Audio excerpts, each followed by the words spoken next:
Millions of professionals don't commute to an office. They commute across oceans. For a merchant marine moving constantly through international waters, a massive legal question arises. Which country gets to tax their income? To answer that, tax systems rely on two competing models.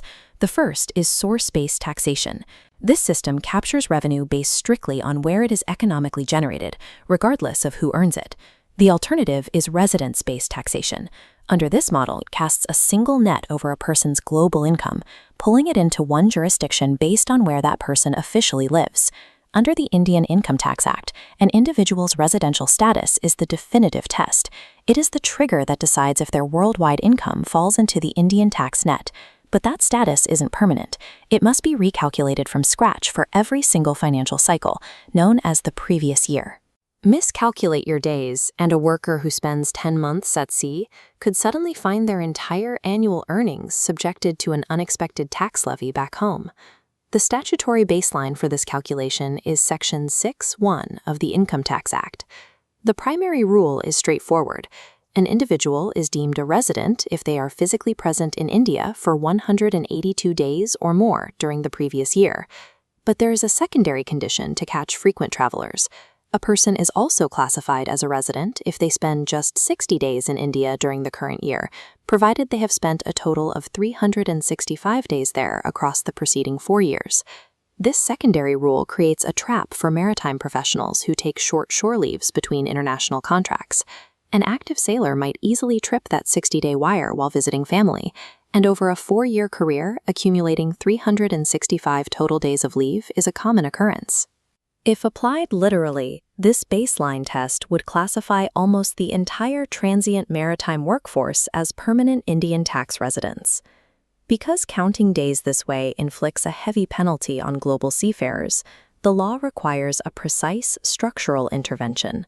That intervention is coded into Explanation 2 to Section 6(1) of the Income Tax Act. It operates under strict qualifying criteria. It applies specifically to an Indian citizen who leaves India as a crew member of an Indian ship. The mechanics are targeted. This provision explicitly nullifies the secondary 60-day residency test for those who qualify. With the secondary rule deactivated, a qualifying seafarer's residency is tested exclusively against the primary 182-day threshold. This neutralizes the risk of multi-year shore leave accumulating into a surprise tax liability.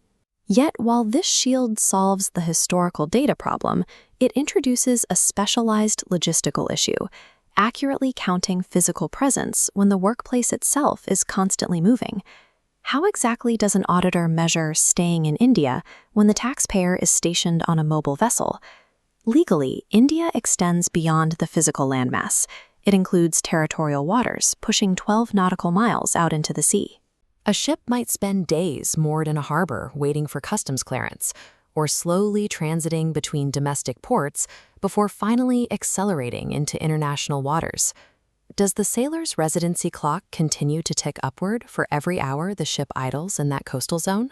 For tax authorities, tracking the minute-by-minute geographic coordinates of thousands of commercial vessels is practically impossible to verify.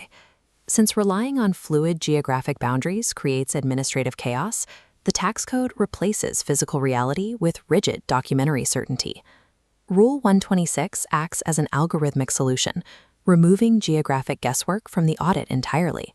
Rule 126 anchors the entire calculation to a single regulated logbook, the Continuous Discharge Certificate, or CDC.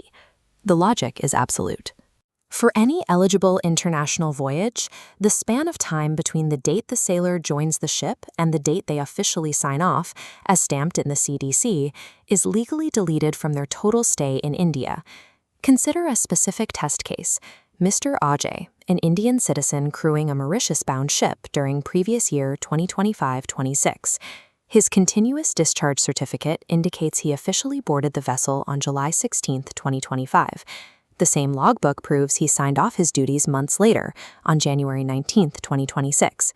We run the arithmetic down to the day. 16 days remaining in July, 5 full months from August through December, and 19 days in January. That continuous period totals exactly 188 days. Rule 126 takes a complex geographic tracking problem and converts it into a subtraction formula based on one verifiable document. We now take that CDC deduction and apply it back to the standard tax year timeline to find Mr. Ajay's legal presence in India. The standard financial year contains 365 days. We legally excise his 188-day maritime deployment from that total. The calculation leaves Mr. Ajay with a legally recognized stay in India of exactly 177 days. Now, an auditor might note a potential complication in his file.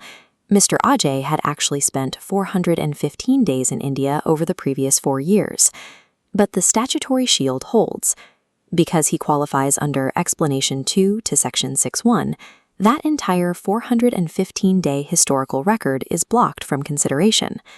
By applying these maritime rules in their specific order, a multi-year dataset is reduced to a single, actionable metric, 177.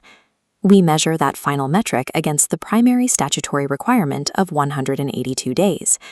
Because 177 falls short, Mr. Ajay fails the residency test. For this tax cycle, he is legally classified as a non-resident. The financial consequence is significant. The income he earned on that international voyage is now legally shielded from the Indian tax net. This case highlights how international taxation operates at sovereign borders. Instead of physical tracking, the system relies on these rigid algorithmic exceptions to create administrative certainty. Ultimately, tax residency in the maritime sector is not a question of where a ship was physically located, but of how the dates in a logbook interact with the specific mechanics of Rule 12. In these cases, the statutory timeline is the only reality that counts.